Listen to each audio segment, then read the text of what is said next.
세상에 떠도는 기묘한 괴담들. 첫 번째 이야기, 대구의 어느 시골 마을에서 실제로 겪었던 실화괴담. 1991년 8월 초순. 찌는 듯한 폭염 속에서도 나의 고향 마을은 여전히 시골촌 구석이었다. 비록 대구광역시로 편입된 지 1년이 지났지만 마을 사람들에게는 아직도 경상북도 달성군이라는 이름이 더 익숙할 때였다.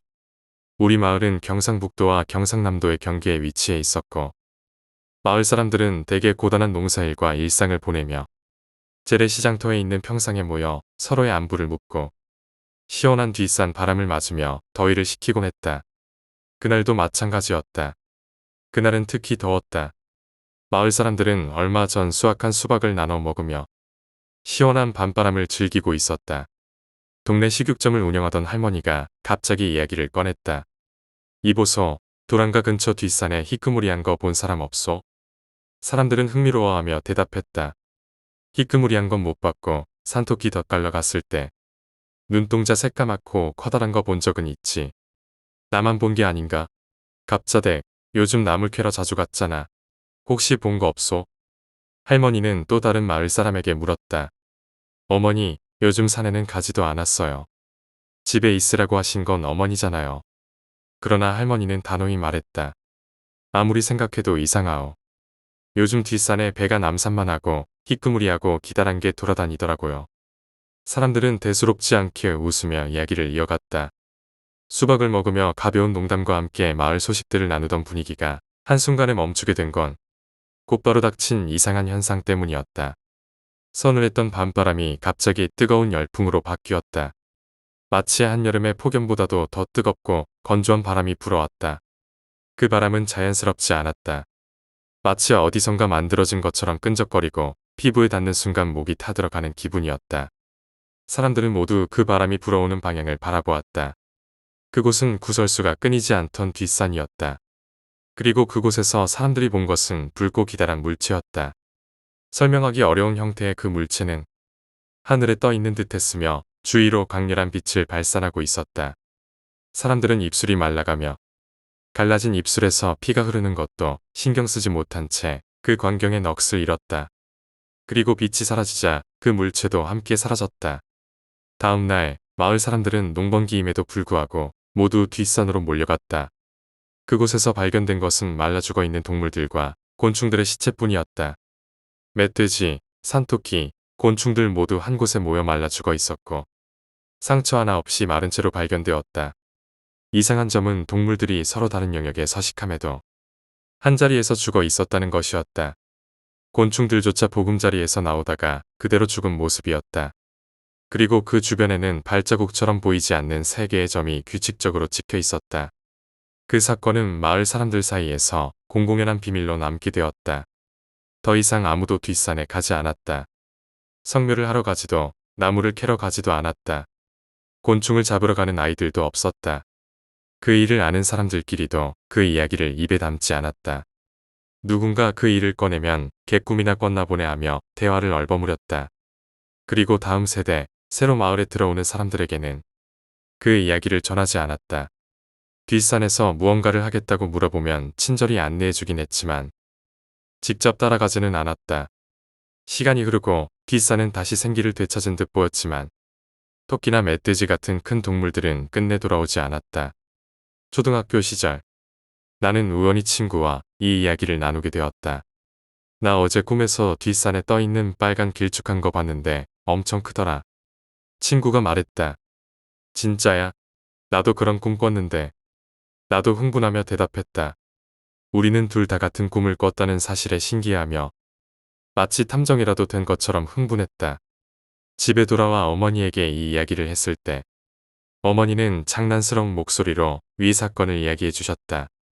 그때는 무서웠지만 어머니의 장난기 섞인 말투를 보고 그저 지어낸 이야기라고 생각했다. 하지만 아니었다. 다음 날 학교에서 만난 친구와 나는 서로 눈도 마주치지 못했다. 그날 이후로 뒷산은 우리에게 금기의 장소가 되었다. 그날 이후 마을은 평소처럼 조용히 지나가는 듯했다. 하지만 나는 여전히 그날 밤 뒷산에서 본 붉은 형체와 이상한 바람을 잊을 수 없었다. 어린 마음의 친구와 둘이 그 일을 탐구해 보겠다며 머리를 맞대고 대화를 나눴지만 어른들에게 들킬까봐 더 이상 행동에 옮기지는 못했다. 몇 년이 흘렀다. 나는 중학생이 되었고 마을을 벗어나 다른 동네로 통학하며 바쁜 생활을 이어갔다. 하지만 여전히 고향을 떠나기 전날 밤이면 뒷산의 모습이 꿈에 나타났다. 어느 날 친구와 다시 그 이야기가 나왔다. 너 기억나냐? 우리 어렸을 때 그거 본 거. 그 친구는 조용히 물었다. 나는 한동안 대답하지 못했다. 솔직히 말하면 가끔 생각나. 근데 너도 아직 그거 생각해? 그 친구는 고개를 끄덕이며 말했다. 나는 그날 이후로 계속 똑같은 꿈을 꿔. 그 말을 들은 순간 나는 등골이 서늘해졌다. 그동안 꿈에 나타난 장면들이 단순히 내가 상상한 것이 아닐지도 모른다는 생각이 들었다. 그 친구는 내게 더는 묻지 않았고 우리는 어색한 침묵 속에 대화를 끝냈다. 시간이 흘러 나는 고등학교를 졸업하고 대학에 진학했다. 고향을 떠나 도시로 나와 생활하며 바쁘게 학업과 아르바이트를 병행했다. 고향에서의 기억은 점점 희미해졌고 그 사건도 마음 한구석에 묻어두기로 했다. 하지만 방학이 되어 고향으로 내려갈 때면 그 산이 내 시야에 들어올 때마다 다시금 묘한 감정이 밀려들었다. 그날 밤의 뜨거운 바람, 붉은 형체, 그리고 말라 죽은 동물들의 모습이 가슴속에 선명하게 되살아났다. 몇 년이 지나 고향에 큰 변화가 생겼다는 소식을 듣게 되었다. 뒷산 근처에 개발 공사가 시작된다는 것이었다. 마을 사람들은 모두 반대했지만 외지인들은 이해하지 못했다. 산이야말로 개발할 만한 곳이지 않습니까? 외지에서 온 개발 관계자들은 마을 사람들의 반대에도 불구하고 공사를 강행했다. 공사가 시작되고 얼마 지나지 않아 문제가 발생했다. 공사 현장에서 일하던 사람들이 이유를 알 수 없는 부상을 입거나 장비가 잦은 고장을 일으켰다. 마을 사람들은 그곳은 건드리면 안 되는 곳이라며 다시 한번 경고했지만 그들은 그 말을 무시했다. 어느 날 공사 관계자 중 한 명이 마을로 찾아와 마을 어르신들에게 말했다. 그 산에서 자꾸 이상한 소리가 들립니다. 밤마다 바람이 불고 기계도 멈추는 것 같아요. 마을 사람들은 굳은 표정으로 서로를 바라봤다. 하지만 아무도 입을 열지 않았다. 그 공사는 결국 중단되었고 뒷산은 다시 아무도 건드리지 않는 곳으로 남게 되었다. 어머니가 연로해지면서 나는 고향으로 자주 내려갔다. 하루는 어머니가 내게 말했다. 너 어렸을 때 그 산에서 봤던 거 있지? 그건 그냥 넘길 일이 아니었어. 나는 차분히 어머니의 말을 들었다. 그 산은 조상 대대로 아무도 건드리지 않았던 곳이야. 우리 마을 사람들만 아는 비밀이지. 거긴 뭔가 다른 게 있어. 어머니의 이야기를 들으면서 나는 그동안 느꼈던 의문들이 조금씩 풀리는 것 같았다. 하지만 그와 동시에 그 산이 여전히 나를 비롯한 마을 사람들에게 영향을 끼치고 있다는 사실이 두려웠다. 며칠 뒤 나는 다시 한번 뒷산을 바라보았다. 여전히 적막하고 사람의 흔적이 보이지 않는 그곳은 시간이 멈춘 듯 고요했다. 하지만 마음속 깊은 곳에서는 그곳이 완전히 평범한 곳이 아니라는 사실을 알고 있었다. 그리고 지금도 가끔 그 산을 떠올리면 어린 시절의 기억과 함께 묘한 불안감이 밀려온다. 아마도 그 산의 비밀은 영원히 밝혀지지 않을 것이다. 그러나 나는 그 비밀을 알고 있는 몇 안 되는 사람 중 하나로 살아가고 있다. 두 번째 이야기, 고시원 괴담. 그 일이 있은 후 몇 년간은 아무 일도 없었다. 나이를 먹으며 그날의 기억도 점점 희미해졌다. 대학에 입학하고 자취방 생활을 시작하면서도 그 사건은 까맣게 잊고 있었다. 하지만 작년 9월 고시원에 들어가게 되면서 이상하게도 그 기억이 하나둘씩 떠오르기 시작했다. 처음 그 존재를 다시 본 것은 그달 새벽이었다. 그날은 친구들과 술을 마시고 비틀거리며 고시원으로 돌아가던 길이었다.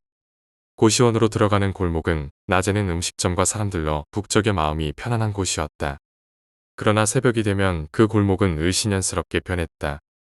전봇대 아래 깜빡거리는 전구 불빛과 텅 빈 거리의 적막함은 기분 나쁜 긴장감을 자아냈다. 전봇대 주변에는 늘 쓰레기가 쌓여 있었는데 그날은 그 쓰레기 더미 옆에 누군가 서 있었다. 머리가 길어 김경호처럼 보이는 사람 같았다.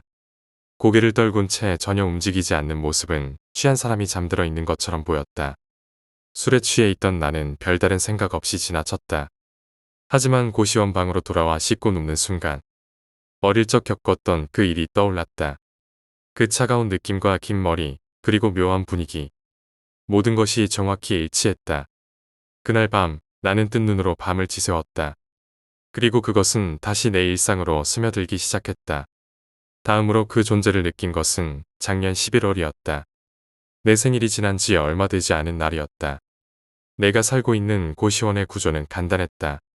좁은 방 안에 방문 옆으로 침대가 있었고 침대 위쪽에는 책상이 놓여 있었다. 방문을 조금 열어두면 고시원 복도를 지나가는 사람의 모습이 보였다. 그날 밤 방 안이 답답해서 문을 살짝 열어두고 잠이 들었다. 그런데 한밤중에 갑자기 잠에서 깨어났다. 누군가 복도를 지나가는 소리가 들렸던 것 같다. 다시 눈을 감고 잠을 청하려 했지만 이상하게도 기분이 좋지 않았다. 머리를 문반대 방향으로 돌리고 눈을 감았지만 누군가가 나를 쳐다보는 느낌이 들었다. 그 느낌은 점점 강해졌고 나는 고개를 돌릴 용기가 나지 않았다. 그때였다.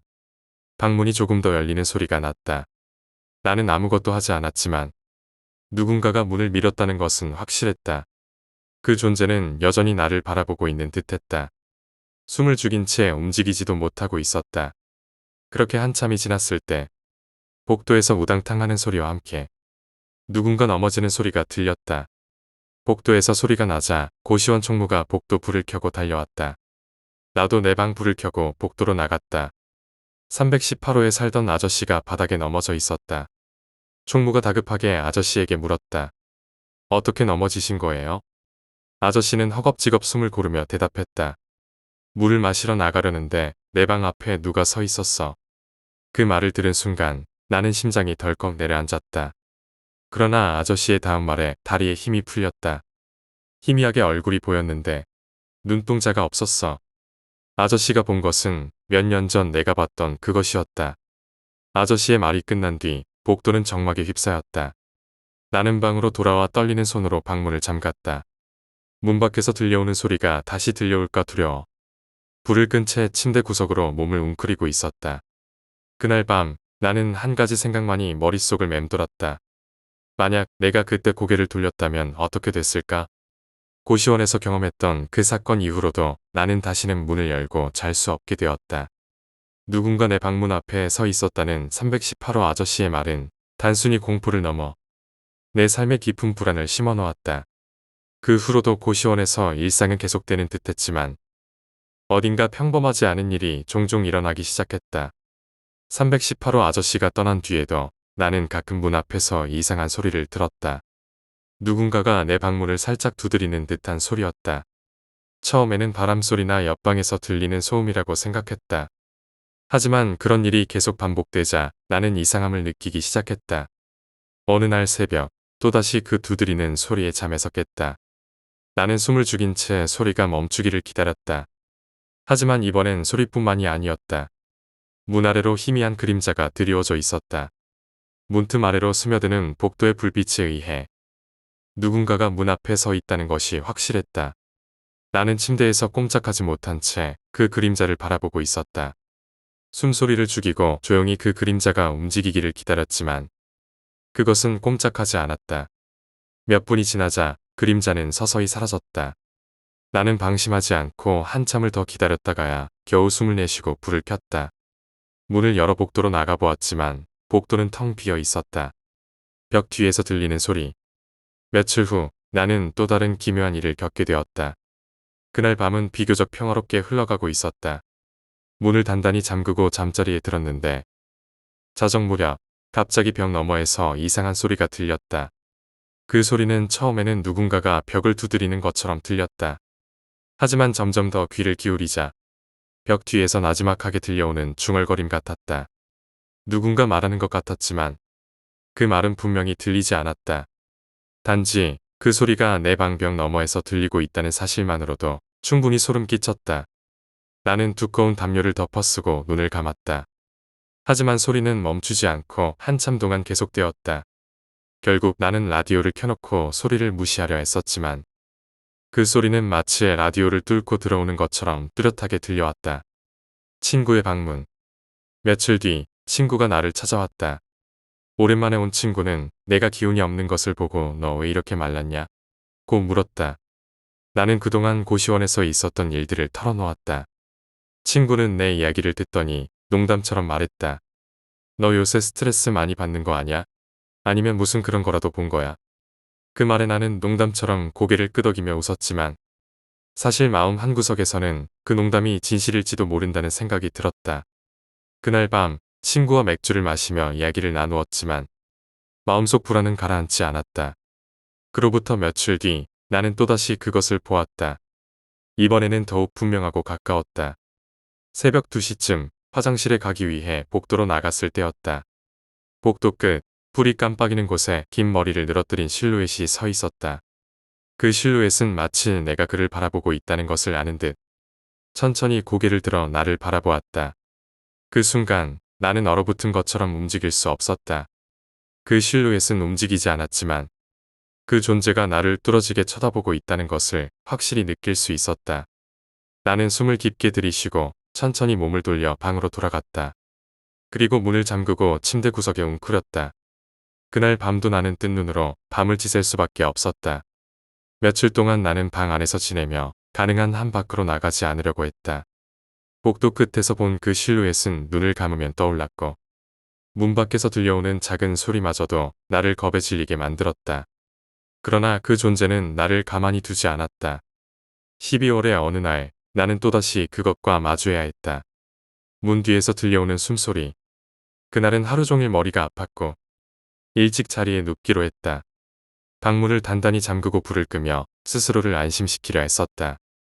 하지만 새벽 3시쯤 갑자기 문 쪽에서 뭔가 이상한 소리가 들려왔다. 처음에는 바람소리 같았다. 그러나 곧 그것이 일정한 간격으로 들리는 숨소리라는 것을 깨달았다. 누군가 문 밖에서 내 문을 바로 앞에 두고 숨을 쉬고 있었다. 나는 침대에서 꼼짝도 하지 못한 채 숨을 죽였다.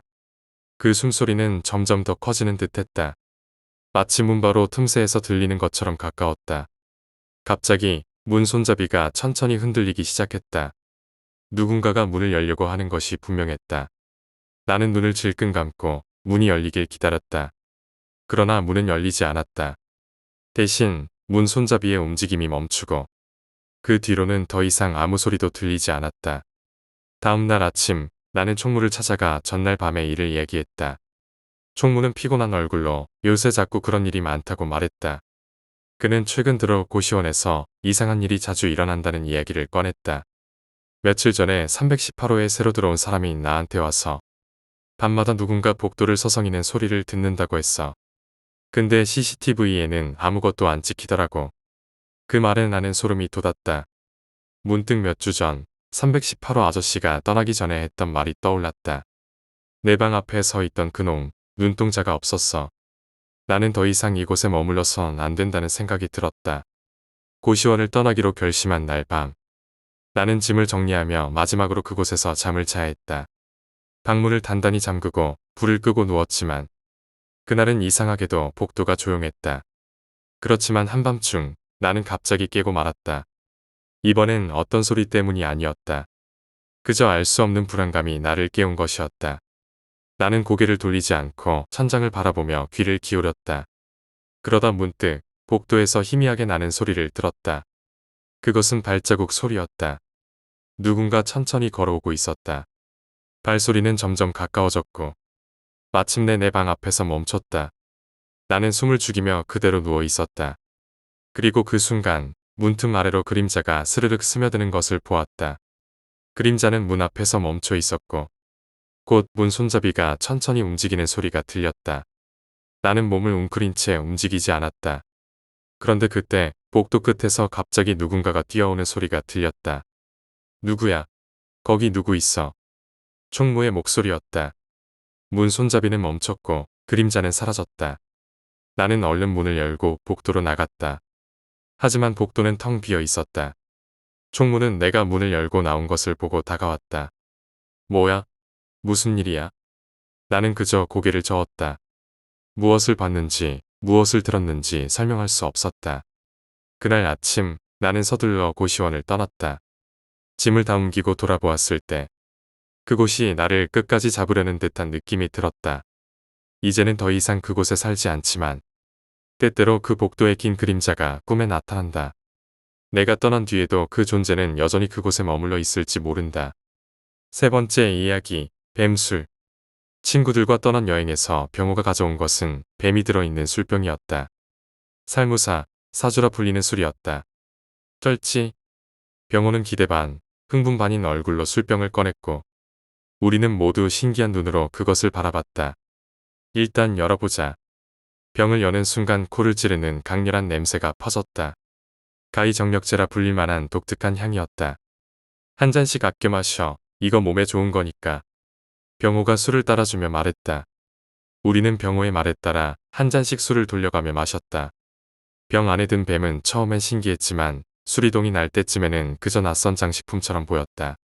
몸에 불이 난 듯 열기가 올라오는 걸 느끼며 우리는 술 기운에 취해 하나둘 잠이 들었다. 다음 날 아침 병호는 여전히 들떠 있었다. 이거 진짜 좋긴 좋은가 보다. 나는 술 기운이 아직 덜 가신 얼굴로 물었다. 근데 넌 이거 어디서 났냐? 그냥 아버지가 준 거야. 병호의 대답은 대수롭지 않았지만 이상하게도 그의 태도에는 무언가 알 수 없는 긴장감이 느껴졌다. 근데 너 이거 왜 좋다고 하는지 아냐? 병호는 갑자기 진지한 표정으로 물었다. 왜 좋은데? 이놈들 엄청 생존력이 강해. 살고 싶어하는 욕구가 강하다고. 술동이에 빠져도 죽으려고 하지 않고 끝까지 발버둥을 쳐.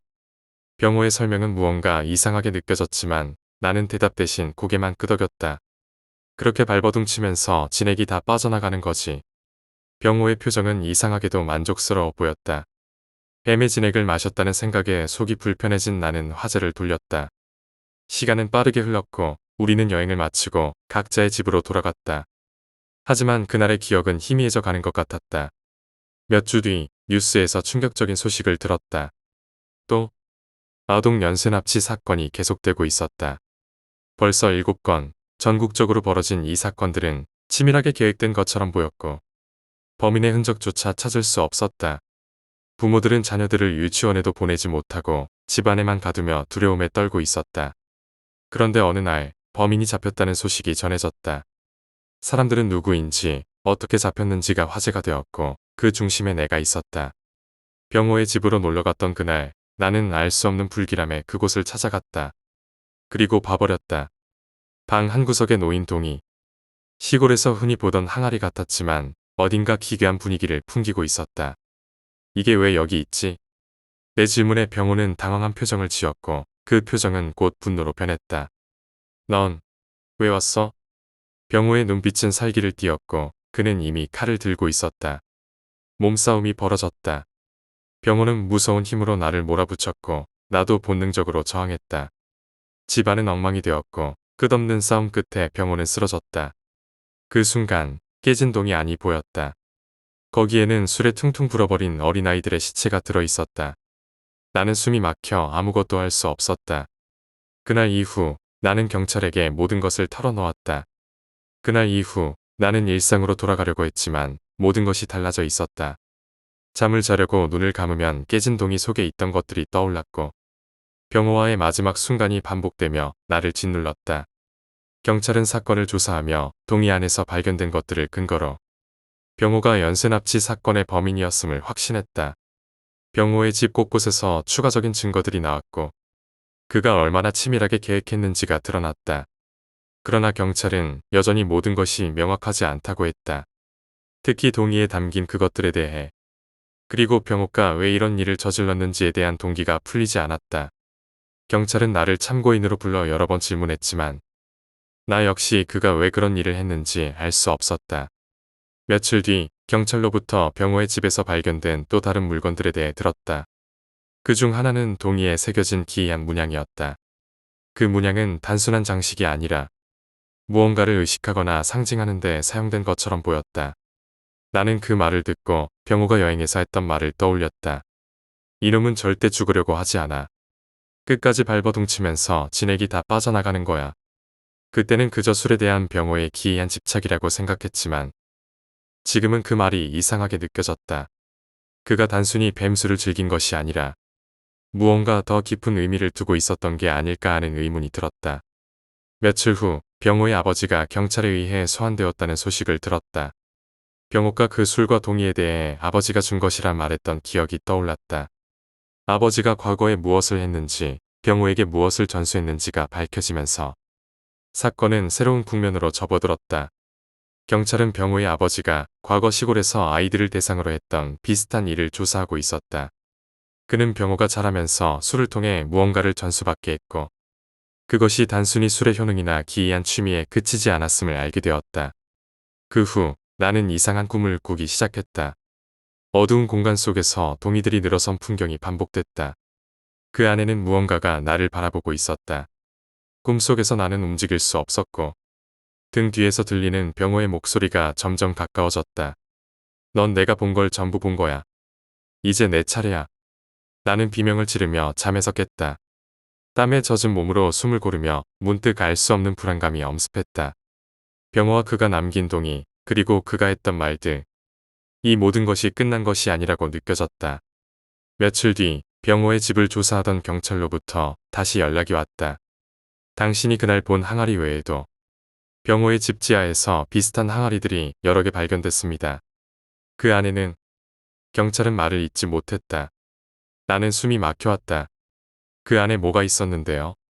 경찰은 조용히 말했다. 그 안에 남아있는 것들이 모두 동일합니다. 술에 담긴 흔적, 그리고 그 안에서 발견된 것들. 나는 모든 것을 내려놓고 싶었지만 이 일이 내게 끝난 것이 아니라는 것을 알았다. 병호가 떠난 자리에는 여전히 풀리지 않은 비밀이 가득했고 그 비밀은 나를 따라다니는 듯했다. 네 번째 이야기, 시선. 어느 날 도착한 알 수 없는 문자. 마음이 안정되면 목숨을 걷어가겠습니다. 처음엔 사기 문자인 줄 알았다. 그러나 그 문구는 내 머릿속을 떠나지 않았고 그날 이후 일상이 어긋나기 시작했다. 저녁을 먹으며 TV를 켜도 뉴스는 귀에 들어오지 않았다. 새벽이면 창문 너머로 느껴지는 묘한 시선. 화장실 거울을 마주할 때마다 등골이 서늘했다. 단순한 장난이겠지. 스스로를 다독여도 불안감은 사라지지 않았다. 며칠 후 친구들과 술자리에서 문자를 언급했다. 그런데 친구 중 한 명이 이상하리만큼 말을 흘렸다. 그 모습이 자꾸 신경 쓰였지만 대수롭지 않게 넘겼다. 집으로 돌아온 후 물을 마시려던 순간 입안에 딱딱한 이물감이 느껴졌다. 물컵에는 면도날 조각이 들어 있었다. 곧바로 경찰에 신고했다. 그런데 뉴스에서는 동일한 문자를 받은 사람들이 속출했다고 보도했다. 전국적으로 퍼진 묻지마 살인 예고. 범인들은 금품이나 원한이 아닌 단순히 사람을 죽이는 행위를 즐기고 있었다. 그중 일부는 잡혔지만 여전히 몇몇은 도망치고 있었다. 그로부터 얼마 지나지 않아 이상한 일이 터졌다. 문자에 대해 의논했던 그 친구가 전화를 걸어왔다. 도와줘. 이어진 비명소리와 함께 전화는 끊겼다. 다급히 친구의 집으로 달려가니 거실에는 시체가 있었다. 그리고 안쪽 방에서 들려오는 소음. 칼을 손에 쥔 채 방으로 다가갔지만 도망친 범인을 끝내 붙잡을 수 없었다. 며칠 후 마지막으로 잡힌 범인의 인터뷰가 생방송으로 보도됐다. TV 화면 속 그놈은 차갑게 웃으며 말했다.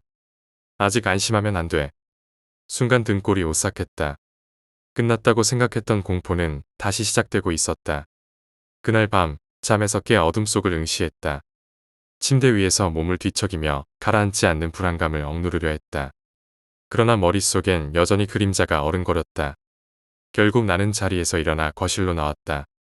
냉장고를 열어 물을 한 잔 마신 후 창문 밖을 바라보았다. 가로등 불빛이 흐릿하게 길을 비추고 있었고 밖은 조용했지만 묘한 긴장감이 느껴졌다. 갑자기 휴대폰이 울렸다. 화면을 보니 저장되지 않은 번호였다. 통화를 받았지만 아무 소리도 들리지 않았다. 누구야? 다시 한번 물었지만 대답은 없었다. 이어지는 침묵의 짜증이 나 전화를 끊으려는 순간 낯익은 목소리가 들려왔다. 잘 지내고 있나? 나는 얼어붙은 채 아무 말도 할 수 없었다. 그 목소리는 분명히 전에 들었던 그것이었다. 조금 더 버틸 수 있겠지? 전화는 곧 끊겼고 나는 손에서 휴대폰을 떨어뜨렸다. 떨어진 휴대폰 화면 속엔 문자 알림이 떠 있었다. 이번엔 쉽게 끝내지 않을 거야. 나는 천천히 손을 뻗어 휴대폰을 집어들고 문자를 반복해서 읽었다. 이내 정신을 차리고 방 안을 둘러보았다. 아무도 없었다. 그러나 방 안의 공기가 전보다 묵직하게 느껴졌다. 내가 지금 안전한지 아니면 이미 무언가가 나를 지켜보고 있는지 알 수 없었다. 나는 침대에 다시 눕지도 못하고 거실을 서성였다. 시간은 새벽을 넘어가고 있었다. 밖은 고요했지만 마음은 계속 요동쳤다. 휴대폰을 쥔 손이 땀으로 축축해졌다. 문자 내용을 계속 곱씹었다. 이번엔 쉽게 끝내지 않을 거야. 끝낸다는 건 뭘 의미하는 걸까? 정확히 누가 왜 이런 일을 벌이는지 여전히 알 수 없었다. 경찰도 뉴스도 이제는 도움되지 않았다. 어쩌면 그들에게 이 문자를 보낸다고 해도 무의미할 것 같았다. 갑자기 현관문 쪽에서 작은 소리가 들렸다. 바람이 불어서 난 소리일 수도 있었지만 지금 상황에서는 그 어떤 사소한 소리도 신경을 곤두서게 만들었다. 나는 천천히 문 쪽으로 다가갔다. 귀를 문에 대고 듣자 아주 미세한 기척이 느껴졌다. 아래쪽 문틈으로 뭔가를 밀어넣는 소리. 심장이 빠르게 뛰기 시작했다. 나는 재빨리 현관문을 열었지만 복도에는 아무도 없었다. 발소리도 들리지 않았다. 문틈 아래를 살펴보니 거기엔 작은 종이 쪽지가 놓여 있었다. 나는 쪽지를 집어들었다. 마음이 조금 안정되었을 때 시작하겠다. 이건 분명 예고였다. 그리고 나를 노리고 있다는 확신을 주는 신호였다. 더 이상 기다릴 수 없었다. 나는 서둘러 방으로 돌아와 책상 서랍에서 칼을 꺼내 들었다. 불안 속에서도 내가 할 수 있는 유일한 준비였다. 칼을 손에 쥐고도 손끝이 떨렸다. 나는 스스로를 다독이며 숨을 가다듬으려 했다. 하지만 머릿속에서는 계속해서 최악의 시나리오들이 떠올랐다. 거실 불을 끄고 창문 커튼을 조심스럽게 젖혔다. 밖은 여전히 고요했다. 하지만 이 고요함이 오히려 숨겨진 위협처럼 느껴졌다. 시간이 지나면서 점점 더 초조해졌다. 나는 문 앞에서 발견한 쪽지를 다시 펼쳤다. 마음이 안정되었을 때 시작하겠다. 이 문구는 단순한 협박이 아니었다. 그들은 내 마음의 상태까지 조롱하고 있는 것 같았다. 의자를 끌어다 문 앞에 놓고 앉았다. 누군가 들어오려 하면 바로 알아차릴 수 있도록 말이다. 하지만 그 순간 머릿속을 스치는 생각이 있었다. 그들이 들어오는 방법은 문만이 아닐 수도 있다. 나는 서둘러 창문 쪽으로 가서 잠금 장치를 확인했다. 창문은 꽉 닫혀 있었고 특이한 흔적은 없었다. 그러나 안심은 되지 않았다. 갑자기 불이 깜박였다. 순간 전기가 나가버렸다. 어둠 속에 갇히자 공포는 몇 배로 증폭되었다. 나는 휴대폰 플래시를 켜고 주위를 비추며 천천히 거실로 나갔다. 주방, 복도, 방 안을 하나하나 살폈다. 아무것도 없었다. 하지만 확실히 누군가 나를 지켜보고 있다는 느낌은 점점 강해졌다. 플래시를 비추던 중 벽에 걸린 거울에 내 모습이 비쳤다. 그런데 그 순간 내 바로 뒤에 뭔가 흐릿한 형체가 스쳐 지나가는 게 보였다. 나는 소스라치게 놀라 뒤를 돌아봤지만 아무도 없었다. 순간 거울에 비쳤던 형체의 잔상이 뇌리에 박혀 도저히 사라지지 않았다. 나는 다시 거울을 바라봤다. 그저 내 모습만 보일 뿐이었지만 그 순간 느꼈던 차가운 공기와 소름은 여전히 피부에 남아 있었다. 여기 아무도 없잖아. 스스로 중얼거리며 긴장을 풀어보려 했지만 말끝은 떨려서 끊어지고 손은 여전히 칼을 쥔 채 떨리고 있었다. 어둠 속에서 작은 소리가 들려왔다. 작은 하지만 확실한 발자국 소리였다. 나는 얼어붙었다. 소리는 거실에서 들려왔지만 점점 내 쪽으로 다가오는 것 같았다. 누구야? 나는 크게 외쳤다. 하지만 대답은 없었다. 발소리가 멈추고 그 자리를 고요가 대신했다. 그 짧은 침묵 속에서 나는 문득 느꼈다. 발소리가 멈춘 위치가 내 바로 등 뒤라는 것을. 나는 천천히 고개를 돌렸다. 그러나 뒤에는 아무도 없었다. 아니, 아무것도 보이지 않았다. 그 순간 다시 휴대폰에 진동이 울렸다. 나는 깜짝 놀라 휴대폰을 떨어뜨렸다. 화면을 보니 이번에도 저장되지 않은 번호에서 걸려왔다. 제발. 떨리는 손으로 전화를 받았다. 그리고 들려오는 익숙한, 하지만 이번엔 훨씬 더 가까이에서 들리는 목소리. 왜 이렇게 긴장하지? 아직 시작도 안 했는데. 나는 그대로 휴대폰을 떨어뜨렸다. 목소리는 단순히 수화기 너머에서 들려오는 것이 아니었다. 마치 바로 내 귀 옆에서 속삭이는 것처럼 생생하게 들려왔다. 순간 거실에서 무언가 깨지는 소리가 났다. 나는 곧장 소리가 난 곳으로 달려갔다. 테이블 위에 놓였던 물컵이 산산조각 나 있었고 그 옆에는 또 한 장의 쪽지가 놓여 있었다. 재밌어지겠군. 쪽지를 보는 순간 온몸의 긴장이 다시 폭발했다. 땀이 등줄기를 타고 흘렀고 손에서 칼을 쥔 힘이 점점 더 강해졌다. 내가 혼자 있지 않다는 확신이 들었다. 그러나 보이는 건 아무것도 없었다. 나는 거실을 둘러보며 발소리가 난 방향을 추적하려 했지만 그 어떤 단서도 없었다. 깨진 유리 조각을 치우고 있을 때 갑자기 뒤에서 문이 천천히 닫히는 소리가 들렸다. 나는 얼른 돌아봤다. 침실 문이 스르르 닫히고 있었다. 그 방 안에는 아무도 없었을 텐데. 나는 조용히 다가가 문 손잡이를 잡았다. 손잡이가 차갑게 식어 있었다. 숨을 고르고 문을 열었다. 안은 텅 비어 있었다. 침대, 책상, 옷장 모든 것이 그대로였다. 하지만 어딘가 묘한 위화감이 있었다. 천천히 방 안으로 들어가 책상을 살폈다. 서랍을 하나씩 열어보며 뭔가 이상한 점이 없는지 확인했지만 모두 평소 그대로였다. 나는 방 안을 천천히 걸어다니며 확인했지만 모든 것이 정상적이었다. 그러나 느낌은 계속해서 나를 괴롭혔다. 그때 갑자기 뒤에서 문이 쾅 닫혔다. 나는 재빨리 돌아봤지만 문은 굳게 닫혀 있었다. 다급히 문을 열려고 했지만 손잡이는 꼼짝도 하지 않았다. 그 순간 방 안에서 이상한 소리가 들렸다. 천천히 고개를 돌리자 옷장 문이 살짝 열려 있었다.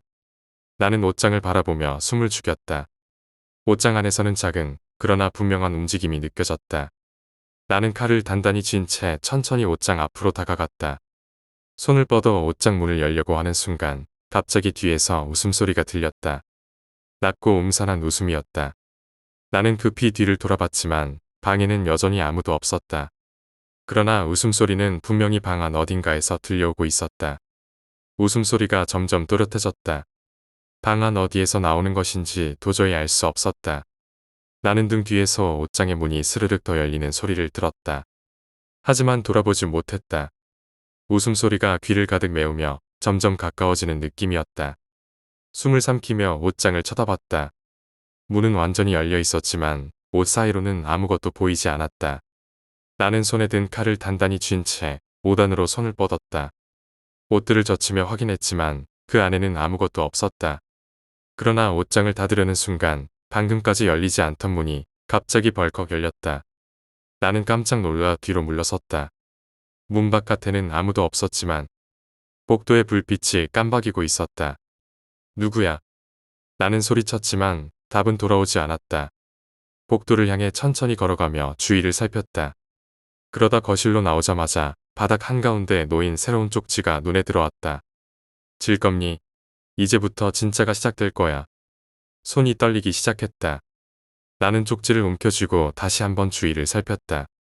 창문, 현관, 그리고 방으로 통하는 모든 문은 여전히 굳게 닫혀 있었다. 하지만 누군가가 나를 감시하고 있다는 느낌은 더 강해졌다. 그때 갑자기 주방 쪽에서 금속이 바닥에 떨어지는 소리가 들렸다. 나는 칼을 든 채로 천천히 주방으로 향했다. 불을 켜자 바닥에 떨어진 식칼이 보였다. 그러나 칼을 떨어뜨린 사람은 보이지 않았다. 왜 이런 짓을 하는 거야? 나는 더 이상 참을 수 없었다. 목청을 높여 소리쳤지만 여전히 대답은 없었다. 그 순간 내 휴대폰이 진동하며 빛났다. 다시 저장되지 않은 번호였다. 나는 손을 뻗어 전화를 받았다. 무섭지 않아? 익숙한 목소리가 이번에는 더 가깝게 들렸다. 나는 휴대폰을 떨어뜨렸고 방 안에 다시 웃음소리가 퍼졌다. 웃음소리가 더 이상 멀리 있는 게 아니었다. 마치 바로 귀 옆에서 들리는 것처럼 생생했다. 나는 떨리는 손으로 휴대폰을 주웠다. 하지만 이미 전화는 끊겨 있었다. 화면에 남아있는 건 또 다른 문자였다. 끝까지 살아남을 수 있을까? 눈앞이 뿌옇게 흐려지며 공포가 점점 몸을 지배했다. 더는 가만히 있을 수 없었다. 나는 곧장 문을 열고 밖으로 나섰다. 밖은 여전히 어두웠고 골목의 가로등은 흐릿하게 깜빡였다. 주위를 두리번거리며 빠르게 걸음을 옮겼다. 나는 무작정 멀리 도망치고 싶었다. 하지만 어디로 가야 할지 알 수 없었다. 걷다 보니 낡고 오래된 공터에 다다랐다. 이곳은 한때 사람들이 자주 다니던 시장이었지만 지금은 철거된 지 오래되어 폐허처럼 변해 있었다. 그곳에 도착하자 휴대폰이 또 울렸다. 나는 망설이며 전화를 받았다. 왜 그렇게 도망쳐? 목소리는 여전히 비웃는 듯한 어조였다. 나는 소리쳤다. 너는 도대체 뭔데 이런 짓을 하는 거야? 하지만 돌아오는 건 조용한 웃음뿐이었다. 그리고 이번에는 그 목소리가 휴대폰 너머가 아닌 내 바로 뒤에서 들렸다. 여기서 끝낼까? 나는 온몸에 소름이 돋으며 뒤를 돌아봤다. 하지만 아무도 없었다. 그 대신 내가 있던 자리에서 몇 발자국 떨어진 곳에 또 하나의 쪽지가 떨어져 있었다. 잘한다. 계속해봐. 나는 쪽지를 움켜쥐고 소리쳤다. 나와. 어디 있든 상관없어. 지금 나와. 어둠 속에서 대답이 들렸다. 조금만 더 즐겨 곧 끝날 테니까. 목소리는 분명 어둠 속에서 울리고 있었다. 그러나 방향을 알 수 없었다. 주위를 아무리 둘러봐도 보이는 건 텅 빈 공터뿐이었다. 대체 어디 있는 거야? 내 외침은 공허하게 메아리칠 뿐이었다. 그때 갑자기 바람이 불어왔다. 공터 한가운데 쌓여있던 낡은 쓰레기 더미가 흔들리며 먼지가 날렸다.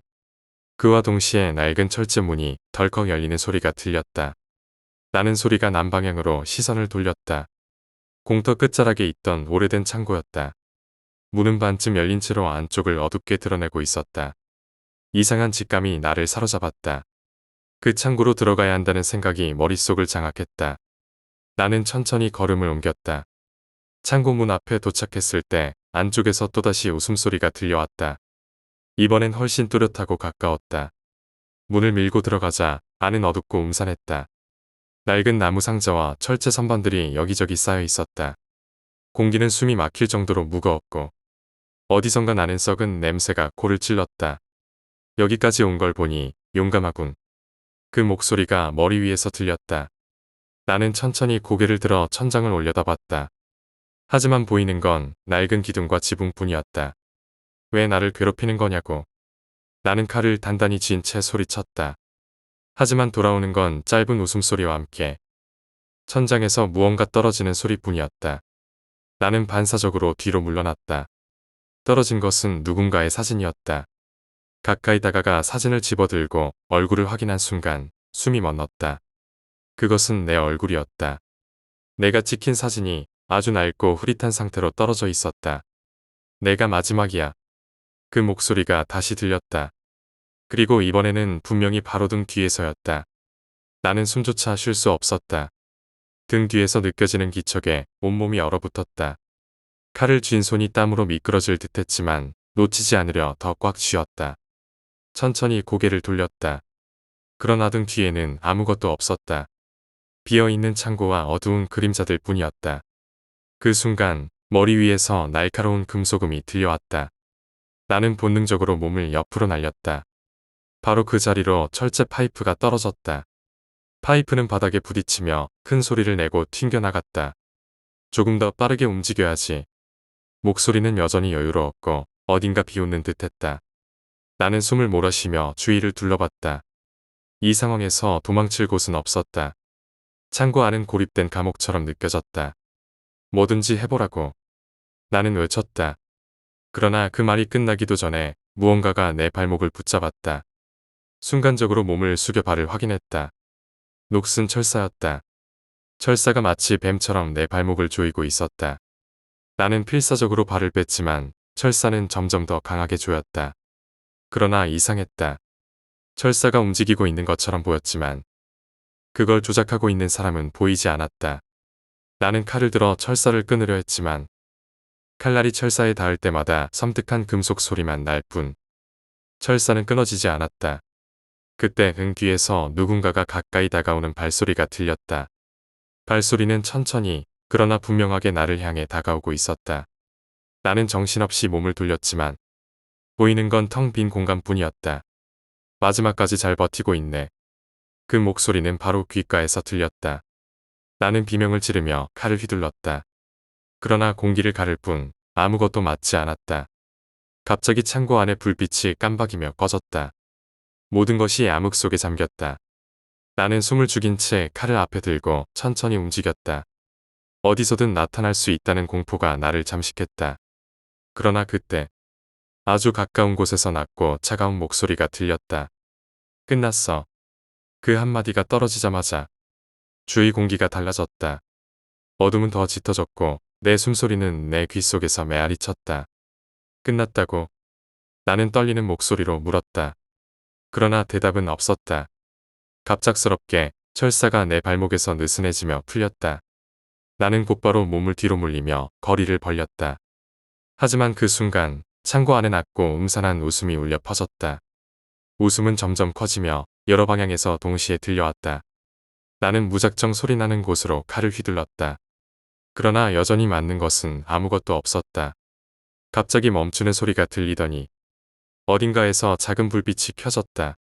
불빛은 창고 한가운데에 놓인 낡은 나무 상자를 비추고 있었다. 나는 천천히 상자 쪽으로 다가갔다.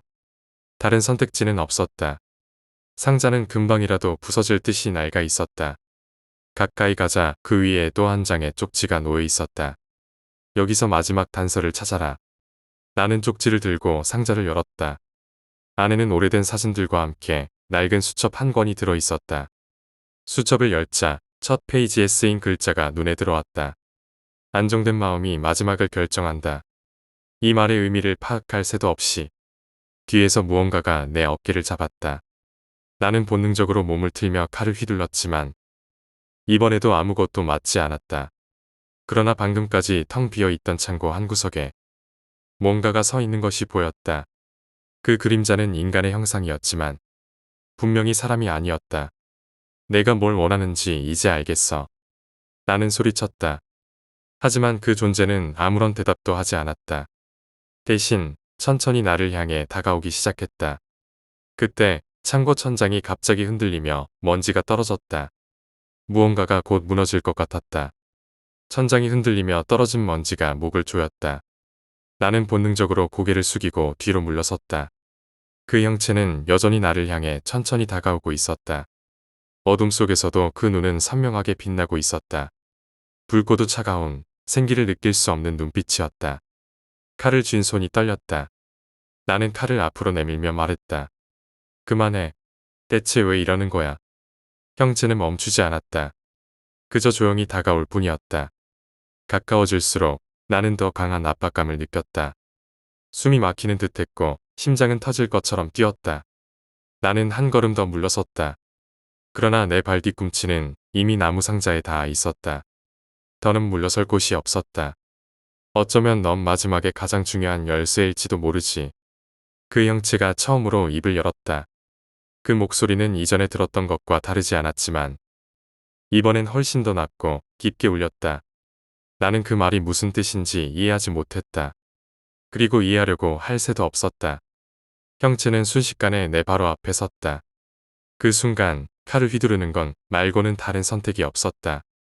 칼은 공기를 가르며 형체를 향해 나아갔다. 하지만 칼날이 닿자마자 그 형체는 연기처럼 사라져버렸다. 칼은 텅 빈 공간을 휘저었고 나는 그대로 중심을 잃고 앞으로 넘어졌다. 바닥에 손을 짚고 일어나려는 순간 머리 위에서 낮고 음산한 웃음소리가 들려왔다. 나는 고개를 들었다. 형체가 천장에 매달려 있었다. 이번에는 뚜렷했다. 그 모습은 사람과 비슷했지만 분명히 인간이 아닌 무언가였다. 형체는 천천히 팔을 벌리며 말했다. 이제 진짜 끝이야. 그 말과 함께 천장이 크게 흔들렸다. 낡은 목재가 삐걱거리며 떨어질 기세였다. 나는 재빨리 나무 상자를 집어들고 창고 밖으로 뛰쳐나갔다. 창고를 뛰쳐나오자마자 등 뒤에서 천장이 무너지는 거대한 소리가 들렸다. 나는 몸을 돌려보았다. 창고는 먼지 구름에 휩싸여 있었다. 그 속에서 형체가 보이지 않는 것을 확인했지만 마음은 여전히 진정되지 않았다. 가슴이 요동쳤고 온몸은 땀으로 흠뻑 젖어 있었다. 나는 손에 쥔 나무 상자를 확인했다. 그 속에 든 낡은 수첩과 사진들이 다시 시야에 들어왔다. 이것들이 대체 뭘 의미하는 걸까? 나는 숨을 고르며 상자를 열었다. 수첩을 다시 펼치자 낡은 페이지들 사이에 끼워져 있던 또 다른 쪽지가 눈에 들어왔다. 그 쪽지에는 단순히 한 문장이 적혀 있었다. 길을 찾으려면 내가 가진 것을 다시 보라. 길을 찾으라니. 무슨 소리야? 나는 혼란스러운 마음을 다잡으며 수첩과 사진을 하나하나 살펴보기 시작했다. 사진 속에는 내가 찍힌 여러 장면이 있었다. 평범한 일상, 하지만 어딘가 섬뜩한 분위기가 감돌았다. 사진 뒤에는 날짜와 장소가 적혀 있었다. 그리고 그 날짜는 모두 내가 이전에 뭔가 이상한 일을 겪었던 날과 일치했다. 이 모든 게 계획된 거였나? 나는 손에 든 사진을 덜덜 떨며 쳐다봤다. 그때 갑자기 멀리서 또다시 낮고 음산한 웃음소리가 들려왔다. 넌 아직 끝에 도달하지 않았어. 나는 소리가 난 쪽으로 시선을 돌렸다. 하지만 어두운 공터 너머엔 아무것도 보이지 않았다. 그 목소리는 분명 나를 조롱하고 있었다. 놈이 끝까지 날 놓아주지 않겠다는 거군. 나는 상자를 단단히 붙들고 다시 걸음을 옮겼다. 어디로 가야 할지 몰랐지만 가만히 있는 건 선택지가 아니었다. 나는 상자를 품에 안고 어둠 속으로 무작정 걸음을 옮겼다. 몸은 땀과 긴장으로 지쳤지만 멈출 수 없었다. 뒤에서 들려오는 웃음소리는 더 이상 멀리 있지 않았다. 그것은 마치 내 바로등 뒤에서 따라오는 듯했다. 한참을 걸었을까? 어디선가 희미한 빛이 보였다. 나는 빛을 따라 걸음을 서둘렀다.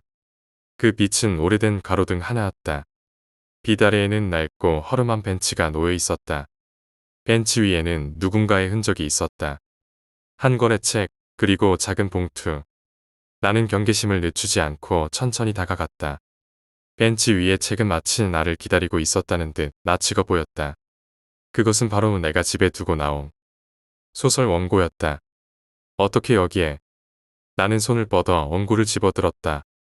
그러나 원고를 펼친 순간 거기에 적힌 글들은 내가 쓴 것이 아니었다. 넌 이미 이 이야기에 갇혔다. 그 문장을 읽는 순간 등골이 서늘해지는 전율이 느껴졌다. 나는 서둘러 봉투를 열었다. 그 안에는 한 장의 사진이 있었다. 사진 속에는 내가 지금 서 있는 이 가로등과 벤치가 찍혀 있었다. 그리고 사진의 한쪽 구석에는 형체가 흐릿하게 찍혀 있었다. 그럴 리가 없어. 나는 뒤를 돌아봤다. 그러나 아무도 보이지 않았다. 그러나 분명히 느껴졌다. 바로 앞에서 누군가가 나를 보고 있었다. 나는 칼을 들어 앞을 휘둘렀다. 그러나 다시금 칼이 가른 것은 공기뿐이었다. 그 순간 내 발 아래 땅이 흔들리는 듯했다. 나는 뒤로 물러섰지만 발이 미끄러지며 넘어졌다. 손에서 상자가 떨어졌고 그 안에 있던 사진과 수첩들이 흩어졌다. 바로 그때 흩어진 사진들 중 한 장에서 이상한 점을 발견했다. 사진 속에서 보이지 않았던 형체가 갑자기 선명해지고 있었다. 그리고 그 형체는 점점 더 나를 향해 다가오고 있었다. 사진 속 형체가 점점 더 뚜렷해졌다. 나는 믿을 수 없는 눈으로 사진을 바라보며 몸을 떨었다. 사진 속 형체는 단순히 존재하는 것이 아니라 사진을 벗어나 실제로 내게 다가오는 것처럼 보였다. 사진 위로 흐릿하게 비춰지는 그 형체는 점점 더 커졌다. 마치 사진 밖으로 걸어 나오는 것 같았다. 나는 손으로 사진을 덮으며 외쳤다. 나오지 마. 대체 뭘 원하는 거야? 그 순간 내 앞에 갑작스럽게 강한 바람이 몰아쳤다. 사진들과 종이 조각들이 바람에 휘날리며 어둠 속으로 사라졌다. 하지만 그 바람이 멈췄을 때 나는 사진 속 형체와 똑같은 모습을 눈앞에서 마주했다. 그 형체는 이제 완전히 현실에 존재하고 있었다. 희미하게 일렁이는 그림자 같은 모습, 붉게 빛나는 눈, 그리고 손에는 날카롭게 빛나는 무언가를 쥐고 있었다. 드디어 마주쳤군. 그 목소리는 차갑고 낮았으며 이제 더 이상 어디선가 들리는 것이 아니라 바로 눈앞에서 내 귀로 들어왔다. 나는 칼을 쥔 손을 떨며 물었다. 왜 나를 노리는 거야? 내가 뭘 잘못했지? 그 형체는 조용히 웃었다. 내 잘못은 없어. 넌 단지 선택된 것뿐이지. 선택. 나는 형체를 노려보며 뒷걸음질 쳤다. 그 순간 내 발목을 무언가가 감쌌다. 다시 철사였다. 이번에는 훨씬 강하게 조이는 듯했다. 나는 칼로 철사를 끊으려 했지만 형체가 한 발 다가오며 속삭였다. 도망칠 수 없어. 이제 마지막 단계야. 그 순간 바닥이 갈라지는 소리가 들렸다. 내 발 아래가 무너지기 시작했고 나는 밑으로 떨어지기 시작했다. 떨어지는 동안 귀에는 형체의 웃음소리가 계속 울려 퍼졌다. 그리고 어둠 속에서 내가 본 것은 또 다른 쪽지였다. 여기서 끝을 찾아라. 나는 추락하며 눈앞의 어둠 속에서 쪽지의 문구가 선명하게 떠오르는 것을 느꼈다. 여기서 끝을 찾아라. 그 말이 무슨 의미인지 이해할 새도 없이 몸은 가속하며 바닥으로 떨어졌다. 그러나 충격은 없었다. 눈을 뜬 나는 차가운 바닥 위에 누워 있었다. 공간은 갑자기 고요했고 몸은 멀쩡했지만 심장은 미친 듯이 뛰고 있었다. 나는 조심스레 몸을 일으켜 주위를 살폈다. 이곳은 내가 알던 어디도 아니었다. 좁고 어둑한 방, 사방은 콘크리트 벽으로 둘러싸여 있었다. 천장은 낮았고 숨이 막힐 듯한 공기가 가득했다. 방 한가운데는 테이블이 놓여 있었다. 테이블 위에는 한 장의 낡은 종이가 놓여 있었고 그 옆에는 내가 잃어버린 줄 알았던 상자가 다시 놓여 있었다. 나는 다가가 종이를 뜯었다. 거기엔 짧은 문장이 적혀 있었다. 이제 선택의 시간이 왔다. 옆에 놓인 상자를 열었다. 안에는 이전에 본 수첩과 사진들 대신 하나의 녹슨 열쇠와 함께 작은 거울이 들어 있었다. 나는 열쇠와 거울을 쥐었다. 그 순간 방의 한쪽 벽에서 문이 열리는 소리가 들렸다. 천천히 문 쪽으로 다가가자 열린 문 너머로 이어진 복도가 보였다. 복도는 끝이 보이지 않을 만큼 길고 어딘가로부터 낮은 소리가 울려 퍼지고 있었다. 발걸음을 옮기자 복도의 불빛이 하나씩 켜졌다. 불빛이 켜질 때마다 복도 양옆에는 거울들이 나타났다. 그 거울들 속에는 내 모습이 비치고 있었다. 하지만 비친 모습은 내가 아니었다. 거울 속에 나는 미소를 짓고 있었고 붉게 빛나는 눈동자가 나를 응시하고 있었다. 나는 멈추고 거울을 노려보았다. 거울 속에 나는 속삭이듯 말했다. 내가 선택하지 않으면 여기서 끝나지 않아. 나는 얼어붙었다. 어떻게든 여기서 벗어나야 한다는 생각만이 머릿속을 지배했다. 손에 쥔 열쇠를 다시 쳐다봤다. 이 열쇠가 뭔가를 열고 그 열쇠가 이 모든 것을 끝낼 수 있을지도 몰랐다. 나는 열쇠를 꽉 쥔 채 복도의 끝으로 향했다. 발소리가 좁은 공간에 울려 퍼졌고 거울 속 내 모습은 여전히 날 바라보며 미소 짓고 있었다. 하지만 시간이 지날수록 거울 속 나의 얼굴은 점점 더 일그러지고 있었다. 눈은 붉게 빛났고 입은 귀까지 찢어진 듯 이상하게 벌어져 있었다. 나는 고개를 돌리지 않으려 했지만 거울마다 같은 모습이 나를 따라오고 있었다. 복도의 끝에 도착했을 때 커다란 철문이 나를 기다리고 있었다. 철문 중앙에는 녹슨 자물쇠가 걸려 있었고 열쇠 구멍은 내가 쥔 열쇠와 완벽히 일치했다. 나는 손을 뻗어 열쇠를 끼웠다. 열쇠가 돌릴 때마다 뒤에서 들리던 낮은 웃음소리가 점점 더 커졌다. 어서 해봐. 거울 속에서 내 목소리가 들려왔다. 그러나 그것은 분명 내가 아니었다. 나는 더 이상 망설이지 않고 열쇠를 돌렸다. 철문이 천천히 열렸다. 문 너머로는 한 줄기 강한 빛이 나를 향해 쏟아졌다. 나는 두 눈을 감고 빛을 향해 한 발자국씩 걸어 들어갔다. 빛 속으로 들어가자 주위의 소음과 거울 속 형체의 기괴한 미소가 사라졌다. 나는 눈을 떴다. 그리고 내가 서 있는 곳은 내 집이었다. 나는 눈앞의 익숙한 풍경에 순간적으로 얼어붙었다. 거실, 소파, 벽에 걸린 시계까지 모든 것이 내가 기억하던 그대로였다. 하지만 뭔가 이상했다. 공기는 너무나 고요했고 모든 것이 정지된 듯 느껴졌다. 나는 천천히 주위를 둘러봤다. 문득 테이블 위에 놓인 내 소설 원고가 눈에 들어왔다. 손은 떨렸지만 나는 다가가 원고를 집어들었다. 책장을 넘기자 그 안에는 내가 쓴 글이 아니라 낯선 문장이 빼곡히 적혀 있었다. 이제 끝을 선택해야 한다. 내가 모든 것을 결정한다. 나는 원고를 내려놓고 뒷걸음질 쳤다. 그 순간 거실의 불이 깜빡이며 꺼졌다. 그리고 바로 등 뒤에서 차가운 숨결이 느껴졌다. 결국 여기까지 왔군. 익숙한 목소리였다. 나는 천천히 몸을 돌렸다. 그곳엔 그 형체가 서 있었다. 마치 처음부터 여기에 존재했던 것처럼 거실 한가운데에 서서 나를 바라보고 있었다. 왜 이런 짓을 하는 거야? 나는 외쳤다. 그러나 형체는 대답 대신 조용히 손을 내밀었다. 그 손바닥 위에는 내가 창고에서 발견했던 작은 거울이 놓여 있었다. 여기서 모든 것을 끝내려면 이것을 봐. 그 형체의 목소리는 단호하면서도 차가웠다. 나는 거울을 쳐다봤다. 그 속에는 내가 있었다. 하지만 거울 속에 나는 고개를 돌려 나를 보며 미소를 짓고 있었다. 이게 내가 선택할 수 있는 유일한 방법이야. 형체가 말했다. 나는 고개를 저으며 뒷걸음질 쳤다. 그러나 형체는 나를 따라오지 않았다. 대신 그의 목소리는 점점 더 가까워졌다. 내가 이걸 보지 않으면 여기는 절대 끝나지 않아. 나는 손을 떨며 거울을 받아들었다. 거울 속의 내 모습은 마치 살아있는 것처럼 움직이고 있었다. 그리고 입을 열어 말했다. 안심하지 마. 이건 시작일 뿐이야. 나는 공포에 질려 거울을 놓쳤다. 거울은 바닥에 떨어지며 산산조각이 났다. 그 순간 형체는 사라졌고 방 안에는 깊은 정적만이 남았다. 거울의 파편이 바닥에 흩어지며 이상한 빛을 반사했다. 나는 두 손으로 귀를 막으며 그 파편에서 들려오는 환청 같은 속삭임을 듣지 않으려 했다. 그러나 그 목소리는 내 머릿속을 직접 파고들어 울렸다. 안심하면 안 돼. 아직 끝나지 않았어. 나는 고개를 저으며 비명을 질렀다. 끝났어. 난 그만두고 싶어. 하지만 아무리 소리쳐도 공기는 텅 빈 벽처럼 차갑게 나를 둘러쌌다. 그때 다시 전화가 울렸다. 휴대폰 화면에는 익숙한 번호가 뜨지 않았다. 대신 화면에는 단 한 줄의 메시지가 적혀 있었다. 마지막을 받아들여라.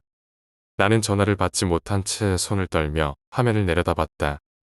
그 순간 집 안의 모든 불이 꺼졌다. 어둠 속에서 파편이 흩어진 자리에서 한 줄기 붉은 빛이 피어오르기 시작했다. 나는 그 빛에서 눈을 떼지 못했다. 그리고 빛은 점점 더 강렬해지며 방을 물들였다. 그 안에서 다시 형체가 나타났다. 하지만 이번에는 다르다. 형체는 이제 완전히 내 모습을 하고 있었다. 그것은 내가 칼을 쥔 모습 그대로였다. 그러나 눈은 여전히 붉게 빛났고 입가에는 기괴한 미소가 번져 있었다. 내가 선택하지 않았으니 이제 내가 선택할 차례야. 형체가 말했다. 나는 칼을 단단히 쥐며 뒷걸음질 쳤다. 그러나 뒤는 벽이었다. 더는 도망칠 곳이 없었다. 내가 여기를 벗어나고 싶다면 단 하나의 길만 있다. 형체가 내 앞까지 다가와 나를 내려다보며 말했다. 그가 가리킨 것은 바닥에 흩어진 거울의 파편이었다. 그걸 다시 보아라. 그리고 내가 누구인지 깨달아라. 나는 거울의 파편을 손으로 집었다. 손끝이 날카로운 유리에 베어 피가 맺혔다. 파편 속에 비친 것은 이제 더 이상 내가 아니었다. 그것은 완전히 일그러진 형체였다. 그리고 그것은 천천히 내게 미소를 지으며 속삭였다. 우린 이제 하나야. 파편 속에서 비치는 나의 모습이 칼을 들어 올리며 마치 거울을 뚫고 나오려는 듯했다. 나는 비명을 지르며 파편을 내던졌지만 그 순간 형체가 내 손목을 붙잡았다. 이제 내 차례다. 빛이 방 전체를 삼키는 것처럼 번져나갔고 나는 그 속에서 아무것도 볼 수 없게 되었다. 온몸이 빛 속에 휩싸여 앞이 보이지 않았다. 눈을 감아도 빛은 내 두 눈을 뚫고 들어오는 것 같았다. 귓가에는 웃음소리와 속삭임이 교차하며 점점 더 크게 들려왔다. 이제 끝이야. 받아들여. 나는 손을 뻗어 형체의 손목을 떼어내려 했지만 그 손은 쇠사슬처럼 내 팔을 꽉 잡고 있었다. 점점 힘이 빠져나가는 듯했다. 몸이 붕 떠오르는 기분과 함께 나 자신이 어디로 향하는지 알 수 없었다. 그만. 난 더 이상. 내 목소리는 메아리가 되어 돌아왔다. 갑자기 모든 소리가 사라졌다. 빛도 멈췄고 나는 눈을 떴다. 눈앞에는 다시 익숙한 집이 보였다. 그러나 모든 것이 흑백으로 물들어 있었다. 거실, 소파, 책상, 모든 것이 색을 잃고 있었다. 나는 혼란스러워하며 몸을 움직였다. 그리고 문득 깨달았다. 내 손에 칼이 없었다. 나는 두 손을 바라봤다. 그저 비어 있을 뿐이었다. 그때 뒤에서 발소리가 들렸다. 나는 천천히 몸을 돌렸다. 그곳에는 내 모습 그대로의 형체가 서 있었다. 하지만 이번에는 나를 내려다보지 않았다. 그 형체는 웃으며 말했다. 잘했어. 내 선택은 끝났어. 나는 숨을 고르며 물었다. 이제 다 끝난 거야? 형체는 고개를 끄덕이며 천천히 사라지기 시작했다. 그러나 그의 마지막 말은 내 머릿속에 박혔다. 내가 여길 떠날 때 다음은 그들의 차례야. 형체가 완전히 사라지자 흑백이던 집안에 서서히 색이 돌아오기 시작했다. 나는 깊게 숨을 내쉬며 소파에 주저앉았다. 그러나 마음속의 불안은 여전히 사라지지 않았다. 창밖을 바라보니 평소와 똑같은 거리 풍경이 보였다. 하지만 그 속에서 어딘가 내가 전에 본 적 없는 얼굴들이 날 바라보고 있었다. 그들은 길 위에 서서 나를 향해 미소를 짓고 있었다. 나는 등골이 오싹해지며 커튼을 닫았다. 그러나 커튼을 닫은 후에도 그 미소는 내 머릿속에 선명히 남아 있었다. 정말 끝난 걸까? 나는 끝없이 반복되는 질문 속에 갇힌 채 다시 한번 뒤를 돌아보며 집 안을 살폈다. 모든 것이 평범했지만 그 평범함이 더욱 낯설게 느껴졌다.